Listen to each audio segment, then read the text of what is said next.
Hello ആടാ പറ. വൈകിട്ടിറങ്ങാം.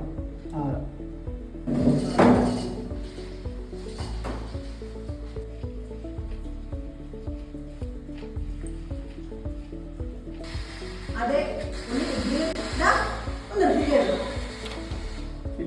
അത് തന്നെ. എന്താ ഇനി അടുത്ത പ്ലാൻ? ഞാനിങ്ങനെ സെർച്ച് ചെയ്യുന്നുണ്ട്. അല്ലടാ, കഴിഞ്ഞ ദിവസം എൻ്റെ ഒരു ഫ്രണ്ടിന്റെ അനിയൻ ലോജിസ്റ്റിക്സ് പഠിച്ചിട്ട് അവൻ ദുബൈയിൽ പോയി. അവന് ഡിഗ്രി കഴിഞ്ഞതാണ്. അവന്റെ റിസൾട്ട് വരുന്നതിന് മുമ്പ് അവന് ജോബായത്. നിനക്ക് ആ കോഴ്സ് ഒന്ന് നോക്കൂടെ?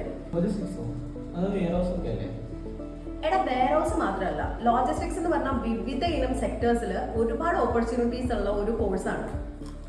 ഇതൊക്കെ പഠിച്ച പുറത്തു ജോലി ചെയ്യാൻ പറ്റുമോ? അതല്ലമ്മേ ഞാൻ ആദ്യം പറഞ്ഞ എൻ്റെ ഒരു ഫ്രണ്ടിന്റെ അനിയൻ പോയെന്ന്. ഇന്ത്യക്ക് അകത്തും പുറത്തുമായിട്ട് ഒരുപാട് ജോലി സാധ്യതകളുള്ള ഒരു കോഴ്സാണ് ലോജിസ്റ്റിക്സ്. അത് മാത്രമല്ല, നിന്നെ പോലെ ഡിഗ്രി കഴിഞ്ഞവർക്കും ഇവനെ പോലെ ഡിഗ്രി ചെയ്തുകൊണ്ടിരിക്കുന്നവർക്കും ഈവൻ വർക്കിംഗ് പ്രൊഫഷണൽസിന് വരെ ചെയ്യാൻ പറ്റുന്ന ഒരു കോഴ്സാണ് ലോജിസ്റ്റിക്സ്. ഞാൻ അവനെ വിളിച്ച് അന്വേഷിച്ചിട്ടുണ്ടായിരുന്നു. അവൻ പഠിച്ചത് ഫ്രണ്ട് ലൈൻ അക്കാഡമി കാലിക്കറ്റ് ആണ്. കാലിക്കറ്റ് കൂടാണ്ട് മലപ്പുറത്തും അവർക്ക് 2 ബ്രാഞ്ചസ് ഉണ്ട്. അതിനും സൊല്യൂഷൻ ഉണ്ട്. അവർ പുതിയ അക്കാഡമി ട്രിവാൻഡ്രത്ത് പോകുന്നു. ഇവിടുന്ന് കൂടി പോയി 22 കിലോമീറ്ററല്ലേ ഉള്ളൂ.